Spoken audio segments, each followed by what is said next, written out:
Sistem Super Devouring. Bab 231, Pedang Delapan Desolate. Tidak ada gunanya. Bahkan jika kau tahu, kau tidak dapat menemukannya. Dia telah meninggalkan benua ini bertahun-tahun yang lalu. Sang Tetua Agung menggelengkan kepalanya. Ye Xuan juga terkejut ketika mendengar ini. Sang Tetua Agung sebenarnya tahu kemana Ye Chong pergi. Ini berarti bahwa setelah Ye Chong meninggalkan Kekaisaran Xuanyang, dia datang ke Istana Ling Qiao dan mencari Tetua Agung. Tanah di bawah kaki kita disebut benua Tianshui, dan dia telah pergi ke benua Sueyan. Jika kamu ingin menemukannya, kamu setidaknya harus mencapai tingkat keempat Senpo. Kata Tetua Agung perlahan. 4 alam roh dan jiwa. Ketika mendengar kata-kata ini, tubuh Ye Xuan juga terkejut. Sekarang dia baru saja memasuki alam manusia dan selanjutnya dia akan mencapai kesuksesan kecil alam manusia dan kesuksesan besar alam manusia dan demikian pula alam bumi dan alam langit dan. Jika seseorang ingin menembus tingkat keempat dari roh ilahi, jumlah sumber daya alam dan harta yang dibutuhkan sangatlah besar. Namun, Ye Xuan masih memiliki kepercayaan diri. Ini adalah cincin Qiankun peninggalan ayahmu. Ambillah. Jika kau ingin menemukan ayahmu, temui aku setelah kau berhasil menembus level keempat dari spirit. Ucap sesepuh agung itu sambil berbalik dan hendak masuk. Ye Xuan mengambil cincin Qiankun dan memandanginya dengan heran. Benar saja, ayahnya datang menemui Tetua Agung dan meninggalkan sebuah cincin Qiankun. Meski nada bicara dan tatapan wanita tua itu datar, Ye Xuan bisa merasakan bahwa wanita itu masih mempunyai perasaan terhadap Ye Chong. Bukankah ayah orang malang ini terlalu berbakti? Mengapa dia tidak menerima Tetua Agung sebagai istrinya? Tidak apa-apa memiliki 3 istri dan 4 selir. Dengan begitu, aku mungkin memiliki adik laki-laki dan perempuan. Ye Xuan berkata tak berdaya dalam hatinya dan mulai memeriksa cincin Qiankun. Hanya ada satu pedang di cincin Qiankun, pedang yang bahkan dia sendiri tidak tahu kualitasnya. Pedang 8 kehancuran, apakah ini yang ditinggalkan ayahku yang malang? Senjata apa ini? Ye Xuan mengeluarkan pedang 8 kehancuran langsung dari cincin Qiankun. Pedang 8 kehancuran ini memiliki bentuk yang sangat sederhana, seperti pedang antik. Namun, saat Ye Xuan memegangnya, dia merasa seperti memiliki seluruh dunia. Ye Xuan memegang pedang 8 kehancuran dan menebasnya langsung ke langit, tetapi terkejut saat mengetahui bahwa peningkatan dan yuan yang disebabkan oleh pedang 8 kehancuran sebenarnya lebih tinggi daripada senjata bumi inferior pedang nebula. Tidak mungkin. Dia baru saja meninggalkanku senjata tanah kelas rendah. Pedang ini pasti istimewa. Ye Xuan berpikir saat dia berjalan keluar dari hutan bambu. Dia terus mempelajari pedang 8 desolate tetapi tidak dapat menemukan petunjuk apapun. Setidaknya dia adalah orang kuat di wilayah Lipo, jadi dia setidaknya akan meninggalkan senjata tanah kelas atas. Mungkinkah dia ingin mengenali pemiliknya dengan meneteskan darah atau semacamnya? Ye Xuan memikirkannya lagi dalam hatinya, lalu Dan Yuan melonjak keluar untuk membungkus pedang 8 desolate. Saat berikutnya, dia tertegun. Sebenarnya ada lubang kecil di belakang gagang pedang 8 kehancuran, lubang kecil yang tidak dapat dilihat dan hanya dapat dirasakan dengan Dan Yuan. Biasanya, prajurit hanya akan menggunakan energi untuk menempel pada badan pedang dan tidak akan melilitkan gagangnya di dalam. Ye Xuan juga menyentuhnya secara tidak sengaja. Tapi apa gunanya lubang kecil ini? Retakan. Ye Xuan memadatkan Dan Yuan menjadi seutas benang lalu menusukkannya. Segera setelah itu, pedang 8 desolate mengeluarkan suara yang tajam dan seluruh pedang pecah menjadi 8 bagian. Sial, ini mainan. Ye Xuan merasa ngeri dan dengan cepat mengambil pedang 8 kehancuran yang telah pecah menjadi 8 bagian, tetapi pada saat ini, dia juga menemukan selembar kertas kecil tercampur di tubuh pedang 8 kehancuran. Ketika kertas kecil ini dibuka, ukurannya hanya sebesar telapak tangan, tetapi di dalamnya terdapat ribuan kata, begitu padatnya hingga Ye Xuan sedikit pusing. Untungnya, dengan penglihatan Ye Xuan, dia masih bisa melihat dengan jelas. Pedang 8 kehancuran, pedang ini dapat menembus 8 kehancuran, dan menjadi lebih kuat saat menghadapi lawan yang lebih kuat. Teknik pedang 8 kehancuran. Formasi pedang 8 kehancuran. Ye Xuan melafalkan dalam hati. Dia tidak menyangka bahwa selembar kertas kecil ini benar-benar mencatat seni bela diri yang serasi dan formasi yang serasi. Ding, teknik pedang 8 Desolate telah berhasil direkam. Ding, formasi pedang 8 Desolate telah berhasil direkam. Ding. Tuan rumah dapat menghabiskan 10 miliar poin melahap untuk mempelajari jurus pertama dari teknik pedang 8 Desolate, pedang langit 8 Desolate. Apakah kamu ingin mempelajarinya? Ding, tuan rumah dapat menghabiskan 10 miliar poin melahap untuk mempelajari level pertama dari formasi pedang 8 Desolate, formasi pembunuh angin 8 Desolate. Apakah kamu ingin mempelajarinya? Mendengar ini, Ye Xuan membenarkannya tanpa berpikir. Tuan rumah telah mempelajari pedang pengguncang langit ke-8 yang sunyi. Tuan rumah telah mempelajari formasi pembunuh angin 8 Desolate. Pedang 8 Desolate ini memang sangat luar biasa. Biaya untuk mempelajari keterampilan ini saja telah menghabiskan 20 miliar poin devouring. Jika tingkat kedua atau ketiga, bukankah harganya akan lebih mahal lagi? Saat ini, Ye Xuan baru saja berjalan ke pintu masuk hutan bambu. Dia tidak sabar untuk menggunakan dan yuannya, lalu menggunakan formasi pembunuh angin 8 Desolate. Dalam sekejap, ke-8 pedang patah itu melayang ke udara, lalu berputar cepat dengan Ye Xuan sebagai pusatnya. Kecepatannya begitu cepat sehingga bahkan Ye Xuan tidak bisa melihat dengan jelas. Sehelai daun yang terjatuh tanpa sengaja masuk ke dalam 8 Desolate Wind Killing Array dan langsung hancur berkeping-keping. Formasi pembunuh angin 8 Desolate ini benar-benar keterampilan membunuh yang kuat.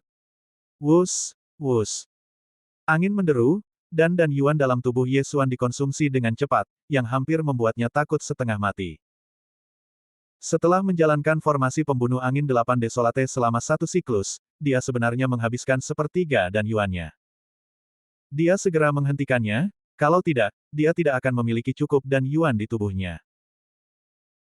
Setelah mempelajari formasi pembunuh angin 8 Desolate, Ye Xuan benar-benar mampu menggunakan dan yuannya untuk mengangkat 8 bagian pedang 8 Desolate, dan dapat dengan mudah menyambungkannya serta mengembalikan bentuk pedang 8 Desolate. Kemudian, Ye Xuan menggunakan pedang langit mengejutkan 8 kehancuran. Pedang 8 kehancuran ini sangat mirip dengan seni bela diri yang pernah digunakannya sebelumnya, yakni memadatkan bayangan pedang besar di luar pedang 8 kehancuran untuk menyerang musuh, tetapi pedang 8 kehancuran ini memiliki efek lain. Dentuman sonik. Tatapan tajam tiba-tiba terpancar di mata Ye Xuan. Tiba-tiba, bayangan pedang besar itu meledak, dan gelombang kejut menyapu dalam sekejap. Pada saat yang sama, terdengar suara gemuruh yang memekakkan telinga, dan seluruh puncak Lingqiao tampak bergetar 3 kali. Ledakan. Suara keras itu hampir membuat Ye Xuan sendiri tuli. Ya ampun, aku takut sekali. Telingaku hampir tuli. Ye Xuan ketakutan setengah mati dan merasa pusing. Kalau musuhnya tidak siap, dia pasti sudah kaget setengah mati dan kepalanya pasti pecah. Setelah itu, dia merasakannya lagi dan menemukan bahwa semua dan yuan di tubuhnya telah habis. Yang satu adalah formasi pembunuh angin 8 Desolate, dan yang satunya lagi adalah pedang pengguncang langit 8 Desolate.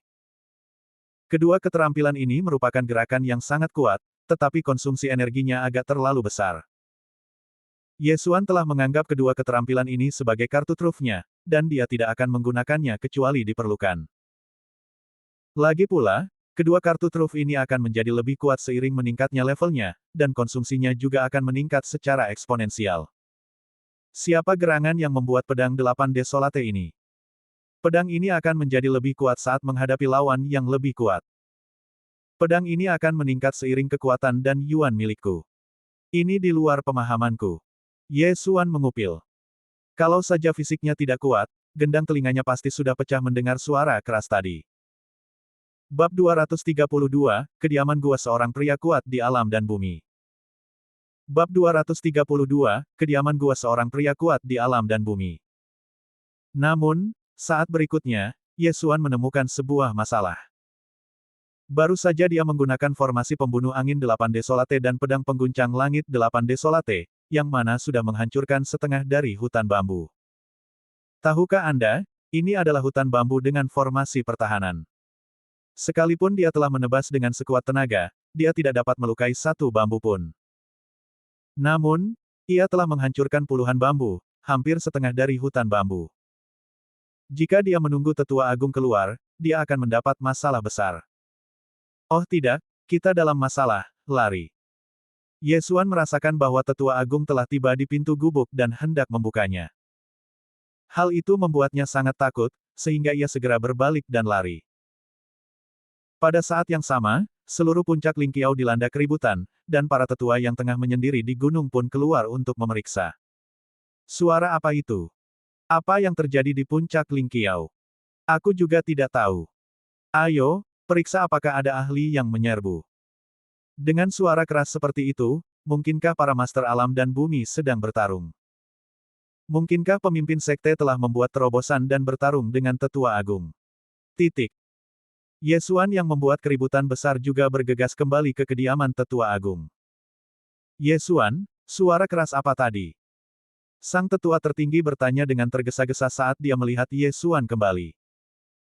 Baru saja Ye Xuan berteriak 2 kali di hutan bambu, tetapi itu sebenarnya dalam susunan ilusi, dan hanya tetua agung yang bisa mendengarnya. Namun kemudian susunan ilusi itu disingkirkan, sehingga kebisingan menyebar ke seluruh puncak Lingqiao. Yah, aku melakukannya secara tidak sengaja. Ye Xuan merasa sedikit malu, namun dia mendesah dalam hatinya, pedang pengguncang surga ke-8 yang sunyi itu terlalu abnormal. Jika seseorang tidak melakukan latihan fisik dan tidak menggunakan Dan Yuan untuk melindungi telinganya, dia mungkin akan terguncang menjadi orang bodoh, atau bahkan mati seketika. Kekuatan pedang pengguncang surga 8 kehancuran tidak terletak pada serangan bayangan pedang raksasanya, tetapi pada ledakan soniknya. Anak muda, kau pasti tersesat dalam susunan ilusi. Apa kau ingin membuat keributan besar? Kata tetua tertinggi, lalu langsung memanggil satu orang untuk memberitahu yang lain. Ye Xuan tertawa datar dan berkata, jadi begitu. Ngomong-ngomong, apakah kamu melihat Wen Yue? Sang tetua tertinggi bertanya lagi. Dia tahu bahwa Ye Xuan pasti tidak akan mampu menghancurkan susunan ilusi tersebut dan pasti telah dikirim oleh Lin Wen Yue. Aku tak dapat mematahkan ilusi itu, tetapi setelah aku mengungkapkan identitasku, tetua agung menerimaku. Ye Xuan menjawab dengan jujur. Apakah kamu melihatnya? Sang tetua tertinggi sama sekali tidak terkejut, dan terus bertanya, apa yang dikatakan Wen Yue. Tetua agung berkata bahwa ayahku telah meninggalkan benua Tianshui dan pergi ke benua Sueyan.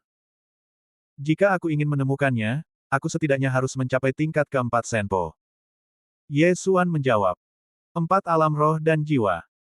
Setelah mendengar ini, sosok tetua agung sedikit gemetar. Hanya ada beberapa orang yang telah mencapai tingkat keempat alam roh ilahi, bahkan di benua Tianshui. Jadi kamu pergi ke benua batu darah.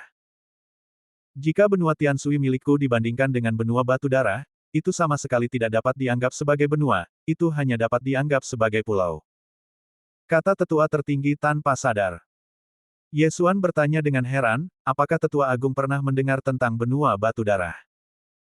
Lebih dari sekadar mendengar tentangnya, leluhurku bermigrasi ke sini dari benua batu darah. Benua batu darah 10, 100, atau bahkan 1000 kali lebih besar dari benua Tianshui. Orang-orang kuat di alam kekuatan dan roh dapat ditemukan di mana-mana. Tetua agung menjadi bersemangat dan mulai memberitahu Ye Xuan tentang benua batu darah. Ye Xuan mendengarkan dengan penuh minat. Saat ini, ia merasa seperti anak desa. Tetua agung, bagaimana kita bisa pergi ke benua batu darah? Ye Xuan bertanya lagi. Ini. Tetua tertinggi berhenti sejenak dan berkata dengan penuh penyesalan, awalnya, benua Tianshui milikku dekat dengan benua Sueyan. Namun, kedua benua itu mulai terpisah. Sekarang jika benua Tianshui milikku ingin pergi ke benua Sueyan, tampaknya kita harus menggunakan metode yang sangat khusus. Sebaiknya kau tidak mengajukan begitu banyak pertanyaan. Tunggu sampai kau menerobos ke tingkat keempat roh ilahi. Saat itu, kau seharusnya sudah mengerti. Dia tidak ingin bicara terlalu banyak. Cara terbaik adalah membiarkan Ye Xuan berlatih dengan tenang. Ye Xuan tidak bertanya lagi. Memang, wilayah kekuasaannya saat ini terlalu rendah. Alam Lipo merupakan persyaratan minimum, dan dia baru saja memasuki alam Rendan, jadi kesenjangannya terlalu besar. Namun, dia yakin bahwa dia bisa mencapai tingkat keempat jiwa spiritual dalam waktu 2 tahun, dan kemudian dia akan bisa pergi mencari Ye Chong. Meskipun dia bukan lagi Ye Xuan yang sama, Ye Chong tetaplah ayah nominalnya, jadi sudah sewajarnya dia harus membantu dan menyatukan kembali keluarga itu. Tetua Agung, di mana kitab sucinya? Ye Xuan tiba-tiba bertanya lagi. Saya mengajarinya teknik tingkat bumi tingkat menengah, dan saat ini dia sedang memahaminya. Penghakiman juga telah tiba. Saya juga memiliki waktu luang selama periode ini, dan saya berencana untuk mengajari mereka secara pribadi. Anda kembali dulu. Sang tetua tertinggi menjawab. Ya. Ye Xuan mengangguk. Tampaknya tetua agung ini tidak buruk. Dia mampu mewariskan teknik bela diri tingkat bumi tingkat menengah, yang merupakan sesuatu yang tak ternilai harganya. Namun, saat Ye Xuan hendak berbalik dan pergi, tetua tertinggi tiba-tiba memanggilnya. Ngomong-ngomong, tetua dari rumah Ling Qiaoku di Zhongzhou menemukan sebuah gua, yang mungkin merupakan gua milik seorang tokoh kuat di alam dan bumi, jadi aku ingin mengirimmu untuk menyelidikinya. Kata sang tetua tertinggi. Gua tempat tinggal seorang ahli alam bumi dan... Mata Ye Xuan berbinar. Jelaslah bahwa ahli alam bumi dan ini pasti telah meninggal, jadi ia pasti meninggalkan banyak hal baik. Ini adalah kesempatan bagus untuk meningkatkan mutu. Gua itu sangat cocok untuk latihanmu. Keempat istana Tiandi Xuan Huang masing-masing akan mengirim 4 orang. Kau harus kembali dan bersiap. Kata sesepuh tertinggi. Ya. Ye Xuan menanggapi dengan hormat, lalu pergi dengan cepat. Mempersiapkan. Apa saja yang perlu dipersiapkan. Namun, dia tetap pergi ke rumah Xuanzi. Zhao Pan dan Jiang Xian juga tidak mengendur, dan telah menerobos ke alam mendalam sejati. Pada saat itu, Ye Xuan mengeluarkan 2 senjata spiritual tingkat atas dan memberikannya kepada mereka, dan pada saat yang sama mengajari mereka banyak seni bela diri. Dia tidak memberikan artefak bumi kepada Zhao Pan dan 2 orang lainnya, bukan karena dia pelit, tetapi karena artefak bumi sangat langka, dan Zhao Pan serta 2 orang lainnya tidak memiliki kekuatan yang kuat, sehingga mereka akan mudah didambakan oleh orang lain. Kemudian, Ye Xuan kembali ke Tianzi Mansion untuk beristirahat selama 3 hari. 3 hari kemudian, tetua tertinggi datang menemuinya. Kebetulan saja Ye Xuan juga bisa menyerahkan senjata tanah halus dan pil 6 yuan kepadanya. Ketika tetua agung melihat apa yang dikeluarkan Ye Xuan, dia terkejut lagi. Hanya dalam 3 hari, Ye Xuan telah menyempurnakan semua hal ini. Tetua agung, 20 artefak bumi harganya 4 juta, 300 pil 6 elemen harganya 3 juta, totalnya 7 juta kristal kelas menengah. Ye Xuan berkata tergesa-gesa. Anak muda, jangan buang-buang kristal sebanyak itu. Tetua tertinggi tidak tahu apakah harus tertawa atau menangis, dan melemparkan cincin Qian Kun lainnya. Terima kasih, Tetua Agung. Ye Xuan segera mengucapkan terima kasih dan berkata, ngomong-ngomong, Cai Jing belum kembali. Tidak. Kedua saudara itu memiliki pemahaman mendalam tentang teknik tingkat bumi tingkat menengah itu. Mungkin saat kau kembali, mereka sudah akan membuat terobosan. Tetua Agung menggelengkan kepalanya dan berkata, baiklah, jika kamu sudah siap, pergilah dan tunggu di pintu. Aku akan mengantarmu ke sana secara pribadi. Mendengar ini, Ye Xuan berhenti sejenak dan berkata, kalau begitu aku akan pergi dan memberitahu Cai Jing terlebih dahulu. Pergilah cepat dan segera kembali. Sang tetua agung mengangguk.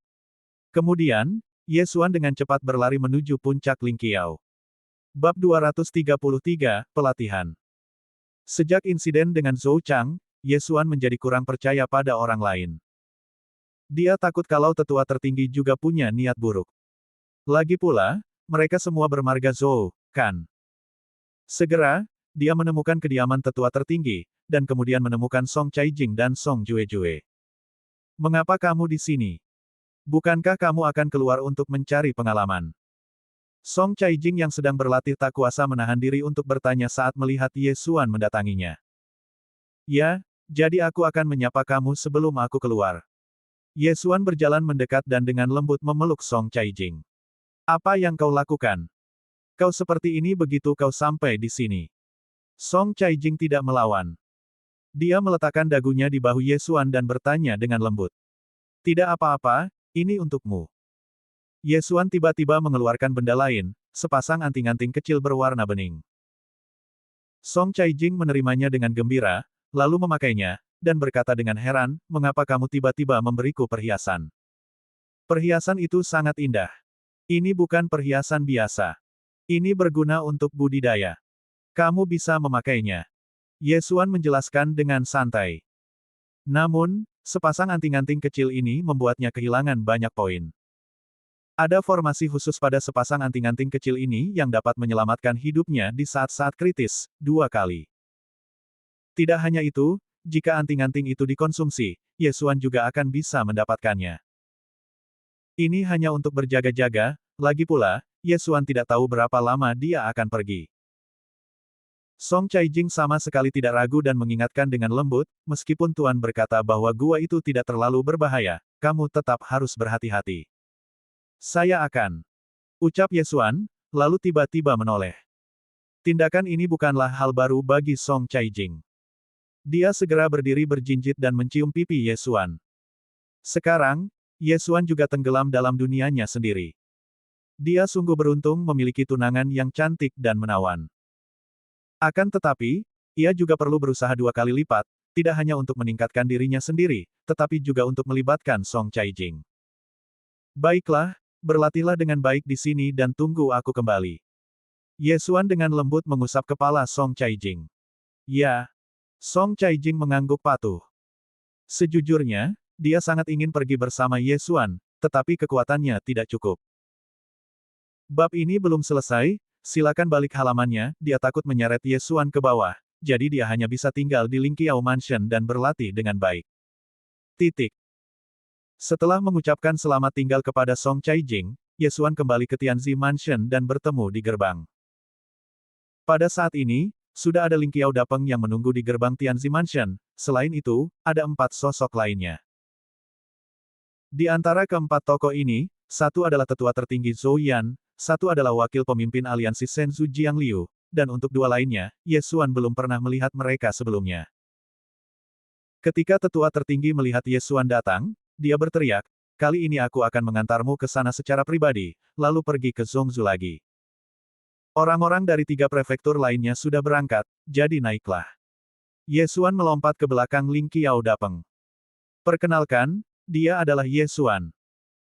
Jiang Liu memperkenalkan sambil tersenyum, Ye Xuan, ini adalah saudara muda Xiao An, nomor 3 di daftar surgawi. Ini adalah Xin Fei, nomor 4 di daftar surgawi. Halo, saudara senior. Ye Xuan segera mengepalkan tangannya. Jiang Liu adalah orang nomor 2 di daftar surgawi, dan sekarang orang ketiga dan keempat telah tiba, ditambah dia, yang berada di nomor 5, sehingga jumlahnya menjadi tepat 4 orang. Adik kecil, kamu sangat kuat di usia muda. Kamu pasti akan melampaui kami di masa depan. Pemuda bernama Xiao An berkata sambil tersenyum. Adapun Xin Fei, dia mengangguk sopan pada Ye Xuan tanpa mengatakan apapun. Dia tampaknya adalah orang yang lebih suka diam. Baiklah, berhenti bicara omong kosong dan pergilah. Kata tetua tertinggi, lalu memerintahkan Lingqiao Dapeng di bawah kakinya untuk terbang ke atas lalu terbang ke satu arah. Awalnya, misi pelatihan menjelajahi gua ditugaskan kepada 4 murid teratas di setiap gua. Namun, orang nomor 1 di Tianzi Mansion, yang juga merupakan pemimpin aliansi Shenzhou, pergi ke Zhongzhou dan belum kembali, dan Zhou Dongfeng, yang awalnya berada di peringkat kelima, juga disingkirkan oleh Ye Xuan, jadi giliran Ye Xuan. Ye Xuan juga berada di bawah banyak tekanan. Jiang Liu, Xiao An dan Xin Fei semuanya adalah master yang telah mencapai kesuksesan besar di alam dan manusia dan hanya selangkah lagi menuju alam dan bumi. Akan tetapi, dia bahkan belum mencapai kesuksesan kecil di alam manusia dan namun, selain ketiga orang ini, ada juga orang-orang dari istana Di, Xuan, dan Huang, jadi kekuatan Ye Xuan juga dapat menempati peringkat teratas dalam tim. Kali ini, Lingqiao Dapeng terbang selama 15 hari, melintasi pegunungan yang tak terhitung jumlahnya, dan akhirnya mendarat di sebuah ngarai. Tidak ada seorang pun di sini. Sepertinya para murid dari 3 istana lainnya sudah masuk. Baiklah, kalian juga boleh masuk. Pemimpin sekte telah menjelajahi gua ini secara pribadi sebelumnya. Memang ada beberapa ancaman di dalam, tetapi itu seharusnya tidak menjadi masalah bagi kalian berempat. Kata sang tetua tertinggi. Tetua Agung, di manakah gua ini? Xiao An, yang menduduki peringkat ketiga dalam daftar surgawi, melihat sekeliling dengan terkejut tetapi tidak menemukan apapun. Haha, ahli alam dan bumi ini juga terkenal di Zhongzhou 100 tahun yang lalu. Konon katanya dia meninggal lebih dari 10 tahun yang lalu. Tentu saja, guanya tidak akan dibangun di tempat yang mencolok ini. Lihat saja. Setelah tetua tertinggi selesai berbicara, dia mengangkat tangannya dan menebas, langsung menembus dinding batu. Namun tembok batu itu tidak hancur, melainkan berubah bentuk. Jadi begitulah adanya. Ada formasi yang menutupi pintu masuk. Xiao An segera mengerti. Pada saat ini, Jiang Liu tidak dapat menahan diri untuk bertanya, "Tuan, ini sepertinya wilayah Sekte Tianyuan." Haha, ya, ini adalah wilayah Sekte Tianyuan. Sayang sekali mereka tidak menemukannya, jadi kami mendapat tawaran. Saat Tetua Agung mengatakan ini, dia membiarkan Ling Qiao Dapeng terbang dan melanjutkan, "Baiklah, aku harus pergi ke Zhongzhou dan membeli beberapa bahan tempa. Jika kamu kembali dari pelatihan, pergilah ke Sekte Tianyuan dan pinjam elang petir langit terlebih dahulu." Ya. Keempatnya mengangguk dengan hormat. Kemudian, sang tetua tertinggi berangkat dengan Ling Qiao Dapengnya. "Baiklah, ayo kita masuk juga. Rekan-rekan murid dari 3 prefektur lainnya berangkat sehari lebih awal dari kita, jadi mereka pasti sudah tiba sejak lama. Jika kita menunda lebih lama lagi, mungkin tidak akan ada yang tersisa." Setelah Jiang Liu selesai berbicara, dia langsung masuk ke dinding batu yang telah menyiapkan susunan sihir. Ye Xuan dan 2 orang lainnya mengikuti. Pintu masuknya tidak besar, hanya memungkinkan 2 atau 3 orang untuk lewat berdampingan, dan ngarainya tidak berujung. Benar-benar suatu keajaiban bahwa tetua dari Istana Ling Qiao dapat menemukan tempat ini. Mereka berempat berjalan sekitar 10 menit dan akhirnya melihat cahaya. Begitu mereka keluar dari lorong, mereka melihat 4 percabangan jalan. Di tengah percabangan itu terdapat sebuah patung raksasa yang tingginya mencapai 30 meter. "Saya rasa ini seniornya," kata Jiang Liu. Setelah melihat tulisan besar di kaki patung itu, dia tiba-tiba mengerti dan berkata, "Ternyata senior ini adalah Huo Yang, seorang pemurni senjata terkenal di Zhongzhou 100 tahun yang lalu. Dia juga suka mengukir. Patung batu besar ini pasti dipahat oleh senior ini sendiri. Ukirannya sangat bagus." Bab 234 Tanah Harta Karun. Huo Yang. Jadi itu dia. Konon, senior ini juga suka mempelajari formasi dan beberapa boneka binatang misterius. Sepertinya bahaya di istana ini terletak pada boneka binatang misterius ini. Xiao An tidak dapat menahan diri untuk berkata, "Baiklah, 3 saudara junior, di sini ada 4 jalan, jadi mari kita berpisah. Kita mungkin akan menemukan beberapa patung di jalan, dan aku harap kalian bertiga tidak akan menghancurkan patung-patung ini." Setelah Jiang Liu selesai berbicara, dia langsung bergegas menuju sebuah lorong. "Kalau begitu aku pergi dulu. Jaga diri kalian, kedua adikku." Xiao An juga bergegas menuju lorong lainnya. Adapun Xin Fei yang diam saja, dia mengangguk pada Ye Xuan dan langsung pergi. Sekarang, Ye Xuan adalah satu-satunya yang tersisa di sini. Ye Xuan menatap patung besar itu dan berdiri diam sejenak. Karena dia sudah datang terlambat sehari, tidak masalah kalau dia datang sedikit lebih lambat. Dia merasa ada yang aneh pada patung besar itu, tetapi dia tidak dapat menemukan apa yang aneh pada patung itu. "Lupakan saja, ayo pergi." Ye Xuan terlalu malas untuk memikirkannya. Sekarang ketiga lorong itu sudah terisi sehingga dia hanya bisa pergi ke lorong terakhir. Harus saya akui, gua ini dihias seperti istana. Ada banyak mural binatang misterius di jalan, masing-masing diukir seperti aslinya, dengan nama dan deskripsi di bawahnya. Dia pernah mendengar sebelumnya bahwa selalu ada beberapa orang kuat yang tidak memiliki keturunan dan tidak berafiliasi dengan kekuatan apapun. Oleh karena itu, mereka akan membangun sebuah gua sebelum meninggal dan menaruh semua hal yang mereka peroleh di dalamnya, seperti keterampilan, senjata ajaib, harta karun, dan sebagainya. Baru saja, Ye Xuan mendengar Jiang Liu berkata bahwa Huo Yang adalah seorang pemurni peralatan, jadi dia pasti memiliki banyak bahan dan tembikar. Oleh karena itu, Ye Xuan sangat tertarik dengan gua ini. Ye Xuan mengikuti jalan ini sambil melihat sekelilingnya sambil melangkah maju. Karena ia menemukan bahwa mural di sekitar sini tidak hanya menggambarkan binatang buas yang misterius, tetapi juga beberapa hal lain, seperti bahan dan metode yang dibutuhkan untuk menempa senjata tertentu. Kebanyakan orang yang datang mencari harta karun dan jarang memperhatikan hal-hal ini. Baru saja, Yesuan kebetulan melihat mural penempaan pedang senjata tanah yang berharga, dan dia juga memasukkannya ke dalam sistem pelahap. Akan tetapi, hal itu tidak terlalu berharga baginya. Dia berlari ke depan sebentar, dan jalan di depannya sedikit berbeda. Mural-mural pada dinding menghilang dan digantikan oleh patung-patung batu. Jadi dia orang yang pernah berhubungan dengan Huoyang. Yesuan. Bab ini belum selesai, silakan balik halamannya, tidak terlalu peduli dan terus berlari dengan liar. Berikutnya, ia menghadapi ancaman pertama. Ini adalah macan tutul hitam, tetapi itu bukan tubuh manusia, melainkan boneka yang terbuat dari bahan yang tidak diketahui. Raungan. Macan tutul hitam itu menerkam langsung ke arah Yesuan, tetapi pada saat berikutnya, ia terbelah menjadi dua bagian oleh Yesuan. Apakah kecepatannya sebanding dengan kecepatan seorang pendekar setengah langkah alam dan Yuan? Yesuan mengangkat tangannya dan membuat gerakan pisau telapak tangan lainnya, secara langsung menghancurkan bagian yang berputar di dalam tubuh macan tutul hitam. Dari awal sampai akhir, dia tidak mengeluarkan senjatanya. Inti dari macan tutul hitam hancur. Yesuan berjalan mendekat dan langsung menelannya. 100 juta titik pelahap. Yesuan begitu gembira hingga dia tidak bisa berhenti tersenyum. Tampaknya bahan macan tutul hitam ini cukup berharga. Meskipun dia tidak memiliki banyak poin melahap sebelumnya, setelah menyelesaikan tugas penempaan, poin melahapnya meroket hingga 70 miliar.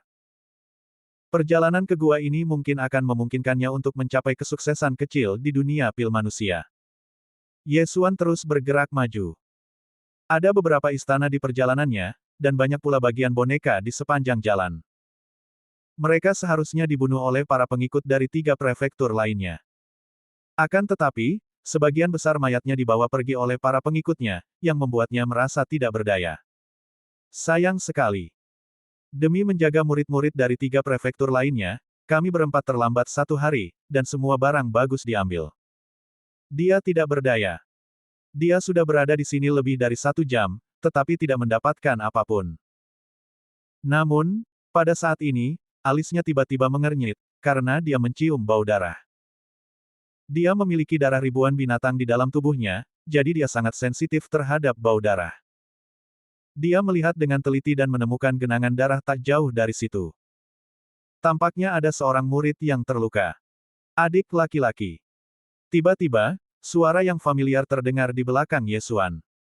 Yesuan gemetar seluruh tubuhnya, tiba-tiba menoleh, dan mendapati ada orang lain di belakangnya. Terlebih lagi, dia cukup akrab dengan orang ini, Jiang Yu, yang merupakan nomor 1 di daftar bumi. Kakak senior. Kenapa kamu ada di sini? Yesuan sangat terkejut, karena dia tahu bahwa Jiang Yu juga telah masuk dan keluar dari alam manusia tetapi dia mampu menghindari persepsinya dan datang di belakangnya. Bab ini belum selesai, silakan balik halaman, haha, aku baru saja keluar dari sana. Tapi adik junior, kenapa kamu datang terlambat? Jiang Yu berjalan mendekat dengan pedang panjang di tangannya dan senyum di wajahnya. Tetapi pada saat ini, Yesuan tiba-tiba mengerutkan kening dan berkata, berhenti. Adik, ada apa? Jiang Yu terdiam sejenak. Hehe, kamu pikir kamu bisa membuatku bingung hanya dengan ilusi. Yesuan mencibir, lalu mengeluarkan pedang 8 desolate dan menebasnya. Jiang Yu terpotong menjadi 2 bagian, dan akhirnya tubuhnya mulai berputar dan berubah menjadi macan tutul hitam. Candaan. Yesuan memiliki master pemecah formasi tingkat tinggi di tubuhnya. Kecuali formasinya terlalu maju, formasi itu tidak dapat luput dari persepsinya. Terlebih lagi, yang memungkinkan Yesuan memastikan bahwa ini adalah ilusi adalah garis keturunan Zubat, karena dia merasakan Jiang Yu mendekat dengan 4 kaki dan bentuk tubuhnya salah. Dia berjalan lurus, melahap bangkai boneka itu, lalu melihat sekelilingnya. Lalu, dia tiba-tiba melompat dan membanting telapak tangannya langsung ke lantai. Ledakan. Lantainya retak dan cahaya ungu memasuki mata Yesuan. Benar saja, ada dasar susunan ilusi di bawah tanah. Ye Xuan berjalan cepat dan langsung menghancurkan dasar formasi, lalu mengambil kristal di dalamnya. Totalnya ada 100 kristal kelas atas, setara dengan 10.000 kristal kelas menengah. Basis susunan sihir kecil itu hanya sekitar 1 potong sehari. 100 batu kristal berkualitas tinggi ini dapat menopangnya selama sekitar 30 tahun lagi. Ye Xuan berkata diam-diam di dalam hatinya. Pada saat ini, dia tiba-tiba teringat bahwa Huo yang telah meninggal 100 tahun yang lalu, yang berarti setidaknya ada 400 kristal berkualitas tinggi di sini sebelumnya. Lalu dia mulai bergerak maju lagi. 1 jam lagi berlalu dan dia masih belum bertambah banyak. Dia terlambat sehari, yang bukan merupakan solusi. Dalam keputusasaannya, ia mulai berlari dengan liar, semakin dalam ke satu arah, bertekad untuk bisa mendahului murid-murid lainnya. Kecepatannya sudah sangat cepat. Dia memperkirakan bahwa di antara 16 orang yang memasuki Huoyang Cave Mansion, peringkat kekuatannya pasti berada di posisi 4 teratas, dan belum tentu keempat. Dia berlari selama 1 jam, yang setara dengan 2 atau 3 jam bagi orang lain. Hanya dalam waktu setengah hari, dia telah mencapai bagian terdalam gua. Bab 235 Sekte Tianyuan. Bukankah gua ini terlalu besar? Butuh beberapa master untuk membangunnya, kan? Ye Xuan memperkirakan dalam benaknya. Dia telah berlari cukup lama, dan dia yakin bahwa dia tidak pernah berlari di tempat yang sama 2 kali. Hanya dalam waktu setengah hari, dia telah membunuh puluhan boneka, dan dengan hal-hal yang diperolehnya secara kebetulan, panennya telah melampaui 1 juta kristal tingkat menengah. Sekarang, ia hanya tinggal 1 juta lagi dari targetnya untuk menembus 10 juta poin melahap. Harus dikatakan bahwa kepala istana Ling Qiao sangat murah hati. Kalau saja dia menjelajahi gua ini sendirian, keuntungan yang didapat pasti sangat besar. Namun, dia memberikannya kepada Ye Xuan dan 16 orang lainnya. Tepat pada saat ini. Ledakan. Tiba-tiba terdengar suara yang sangat keras di dalam gua. Ini jelas bukan sesuatu yang dapat dihasilkan oleh pertempuran biasa. Apa yang sedang terjadi? Ye Xuan tertegun, kemudian dia menyadari suara itu sangat dekat dengannya, jadi dia bergegas menuju ke arah suara itu. Dalam waktu kurang dari 1 menit, ia melihat boneka raksasa setinggi 10 meter mengejar seorang pemuda yang mengenakan pakaian seorang pengikut Xuan Sifu. Setelah melihat Ye Xuan, orang ini juga berteriak, "Kakak senior Ye, hati-hati, ini adalah boneka yang sebanding dengan tahap tengah alam dan manusia." Ye Xuan berdiri di tempat dan merasakannya, dan menemukan bahwa orang ini memang manusia, bukan ilusi, jadi dia segera bergegas. "Minggir!" Ye Xuan berteriak pelan dan mengeluarkan pedang 8 desolate. Seni bela diri tingkat bumi tingkat menengah, tebasan pemecah langit. Dan Yuan yang kuat langsung dipotong oleh Ye Xuan, membentuk tebasan besar. Tebasan itu dengan cepat melewati pemuda itu dan kemudian mengenai boneka besar itu. Lalu pemuda itu berbalik dan melihat boneka besar itu terbelah menjadi 2 bagian dan terjatuh. Bagaimanapun, Ye Xuan telah membunuh begitu banyak makhluk boneka, dan dia memiliki darah ahli pemecah formasi di tubuhnya. Dia dapat dengan mudah menemukan inti formasi di dalam makhluk-makhluk boneka tersebut, sehingga mencapai efek yang fatal dengan 1 pukulan. Pemuda itu membuka mulutnya lebar-lebar dan menatap Ye Xuan dengan tak percaya. Baru saat itulah Ye Xuan menyadari bahwa ini juga anggota aliansi Sensu. Kakak senior Ye benar-benar hebat. Dia membunuh boneka itu dalam 1 serangan. Pemuda itu menghela napas dan berkata, "Terima kasih, kakak senior Ye, karena telah menyelamatkan hidupku. Aku adikmu, Wu San."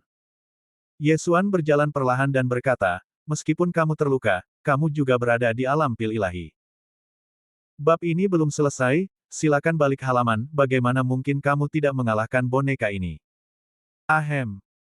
Wu San tertawa datar dan berkata dengan malu, "Boneka ini memiliki pertahanan yang sangat kuat. Adik junior, aku tidak memiliki senjata dasar. Meskipun aku dapat menghancurkan pertahanannya dengan mengandalkan seni bela diri tingkat dasar saja, itu pasti akan menghabiskan semua dan Yuan di tubuhku. Jadi begitu." Ye Xuan juga mengangguk sedikit. Meskipun dia telah membagikan 10 senjata darat sebelumnya, Istana Ling Qiao tampaknya tidak membagikannya kepada para pengikutnya. Mereka seharusnya ingin menggunakannya sebagai hadiah. Pada saat ini, Ye Xuan tiba-tiba mengeluarkan pedang nebula dari cincin Qian Kun dan berkata, aku punya senjata bumi tambahan di sini. Jika kamu menginginkannya, tukar saja mayat boneka itu denganku. Melihat pedang nebula, mata Wu San berbinar, dan dia buru-buru berkata, terima kasih, kakak senior. Namun, saya hanya punya 30 mayat boneka di sini. Saya tidak tahu apakah itu cukup. Cukup. Berikan semuanya padaku. Ye Xuan mengangguk. Senjata darat setara dengan 200.000 kristal tingkat menengah. Jika Anda pergi ke Zhongzhou untuk membelinya, mungkin harganya sekitar 300.000. Meskipun bangkai makhluk-makhluk boneka ini juga dapat mendatangkan uang, air yang jauh tidak dapat memadamkan api yang ada di dekatnya. Pada saat itu, Wu San menuangkan semua mayat boneka di cincin Qian Kun kepada Ye Xuan. Terima kasih, kakak senior. Boneka besar ini juga dibunuh olehmu. Kau boleh mengambilnya juga. Wu San berkata dengan hormat. Ye Xuan tidak bertindak sok dan langsung menelan boneka besar itu. Ketika dia mendengar suara perintah dalam benaknya, matanya berbinar. Saya yang sedang memotong rumput. Boneka besar ini sebenarnya bernilai 10 miliar poin melahap. Baiklah, mari kita berpisah dan mengurus diri masing-masing. Setelah melihat nilai dari boneka raksasa ini, Ye Xuan tidak ingin tinggal lebih lama lagi dan ingin segera membunuh monster itu. Oke. Wu San juga ingin bertindak sendiri. Sekarang setelah dia memiliki pedang nebula, bahkan jika dia bertemu boneka raksasa ini lagi, dia mungkin bisa membunuhnya. Namun, pada saat ini, dia tiba-tiba teringat sesuatu dan berkata dengan tergesa-gesa, ngomong-ngomong, kakak senior, selain kita berenam, ada orang lain di gua ini. Mereka mengikuti kita masuk. Ada orang lain. Siapa mereka? Ye Xuan sedikit terkejut. Mereka adalah orang-orang dari Sekte Tianyuan. Mereka kebetulan menemukan gua ini. Wu San menjawab. Sekte Tianyuan. Bab ini belum selesai, silakan balik halaman, mendengar nama ini. Mata Ye Xuan berkedip 2 kali. Dia mendengar nama ini 2 tahun lalu, ketika dia berada di kota Lianyun. Lin Suir, yang sebelumnya bertunangan dengannya, bergabung dengan sekte ini. Sekarang dia juga mengerti kekuatan macam apa sekte Tianyuan itu. Itu adalah sekte yang dominan di wilayah selatan dan dikatakan bahkan lebih kuat dari Istana Lingqiao. Saya mengerti. Terima kasih sudah memberitahu saya, adik muda. Ye Xuan mengangguk sedikit lalu pergi. Gua ini sekarang tidak memiliki pemilik, dan terletak di wilayah sekte Tianyuan. Selama tidak ada konflik kepentingan, Ye Xuan terlalu malas untuk peduli dengan orang-orang itu. Bagaimanapun juga, peningkatan lebih penting. Namun, langkahnya bertambah cepat tanpa disadari. Dia tidak menyangka bahwa Sekte Tianyuan telah menemukan gua ini. Kalau begitu, persaingannya akan ketat. Ia memperkirakan jika ia memiliki selusin boneka lagi seperti yang tadi, ia akan mampu menerobos ke tahap minor alam ramuan manusia. Ledakan. Itu benar-benar terjadi secepat yang dikatakan. Sebelum Ye Xuan berbelok, dia melihat boneka raksasa kedua. Saat boneka besar ini terlihat oleh Ye Xuan langsung mengangkat tangannya dan membelahnya menjadi 2 bagian. 3 bonus senjata bumi tingkat rendah, seni bela diri tingkat bumi tingkat menengah, dan garis keturunan Kaisar Pedang memungkinkan serangan Ye Xuan dengan mudah menembus pertahanan boneka raksasa itu. 10 miliar poin melahap lainnya telah diperoleh. Sang tetua tertinggi telah berkata sebelumnya bahwa gua ini tidak berarti apa-apa baginya. Dengan kata lain, benda terkuat di gua ini adalah boneka raksasa ini. Paling banter, itu sebanding dengan keberhasilan besar alam ramuan manusia, tetapi tidak dapat dibandingkan dengan alam ramuan bumi. Oleh karena itu, Ye Xuan juga mulai berlari liar tanpa kendali. Pada saat ini, dia telah mencapai kedalaman gua. Ledakan. Suara keras lainnya terdengar di telinga Ye Xuan, tapi kali ini berbeda dari sebelumnya. Itu suara seseorang sedang berkelahi. Tidak tahu siapa orangnya. Ye Xuan bergegas mendekat karena penasaran. Dan ketika dia berbelok di tikungan, dia pun tercengang. Kali ini, bukan hanya 1 boneka raksasa, melainkan 5. Sial, aku menghasilkan banyak uang. Ye Xuan senang, namun dia tidak segera keluar. Sebaliknya, dia terus mengamati. Pada saat ini, ada 3 orang yang sedang bertarung melawan ke-5 boneka raksasa tersebut. Salah satunya adalah Wu San, yang baru saja ditemui Ye Xuan.